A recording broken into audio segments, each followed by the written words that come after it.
جو آخر وہ بالغ ہوئے ہوں گے انہوں نے جو تبلیغ نصاب پڑھا ہے، یہ ابھی جو آج کل مسجدوں میں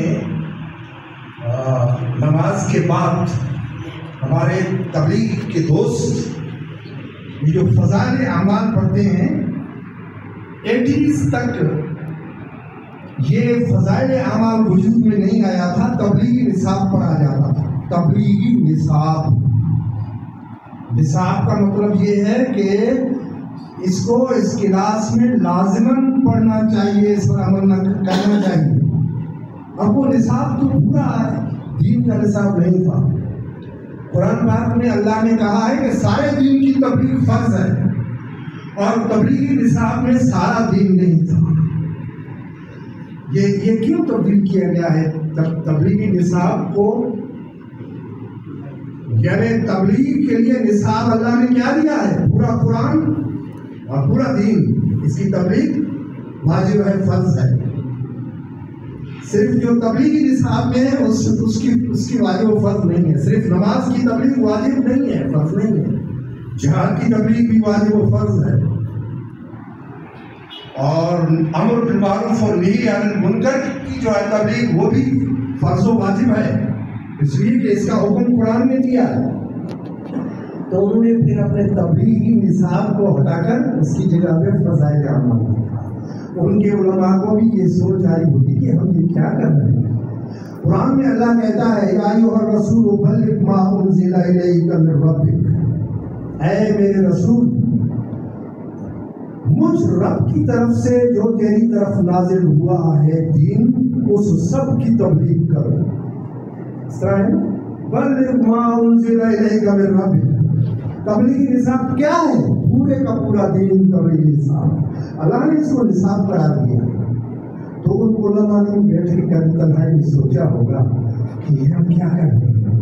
اللہ نے تو تبلیغ نصاب جو ہے تبلیغ کا پورے قرآن کو، پورے دین کو بنایا ہے، اور ہم صرف چند اعمال کو لکھ کر اس کو ہم نے تبلیغی نصاب کا نام دیا ہے۔ یہ بڑا برا اچھا ہوا، لیکن اس کا اعلان بھی کرنا چاہیے تھا کہ ہم نے اب تک جو کچھ کیا ہے وہ گناہ کیا ہے، وہ جرم کیا ہے، وہ خدا اور خدا کے رسول کی نافرمانی کی ہے۔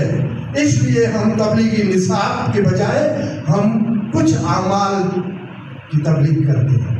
اس لیے انہوں نے فضائل اعمال ایجاد کی، لکھی، اور اب جو ہے مسجدوں میں فضائل اعمال پڑھی جاتی ہے، سنائی ہے کہ احادیث پر مشتمل ہے، جیسی کہ احادیث ہیں، فضائل اعمال ہیں۔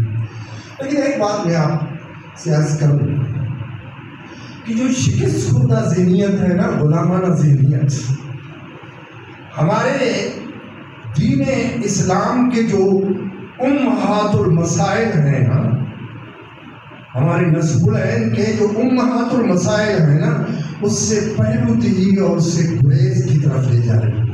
یہ جو غلامانہ ذہنیت ہے، یہ اس کا شاخسہ ہے، دین کے ساتھ اس کا کوئی تعلق نہیں۔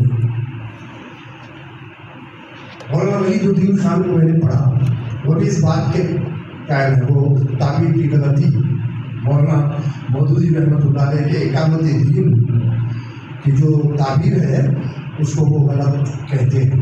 یعنی وہ کہتے ہیں کہ دین کا حکومت الہیہ کا قیام، یا ایسی کوئی حکومت یا ایسا جو اسلامی نظام میں حکومت قائم کرنا یہ فرض نہیں ہے۔ اور پھر وہ کہتے ہیں کہ مسلمانوں کو بھی اقامت دین کا یہ جو حکم آیا تھا، غیر عالم تو وہ تھے، ذہن میں کسی گوشے میں اس کے جو ہوگا کہ اللہ نے اقامت دین کا حکم دیا ہے۔ پھر ایک جگہ وہ کہتے ہیں، لکھتے ہیں کہ مسلمان بھی اگر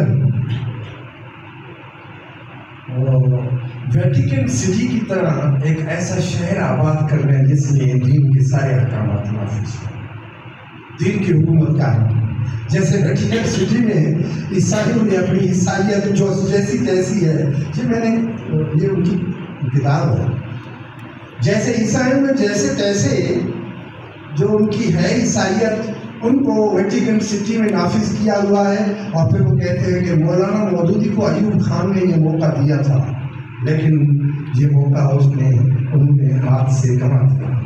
مولانا مودودی کو آفر کی تھی کہ آپ کے لیے ایک ایسا ادارہ بنایا جائے، ایک ایسا احاطہ بنایا جائے جس میں تم دین کے غلغلے بلند کیا کرو اور دین کو حاکم بنا کر رکھو، اور قال اللہ قال رسول کی تعلیم دے دو۔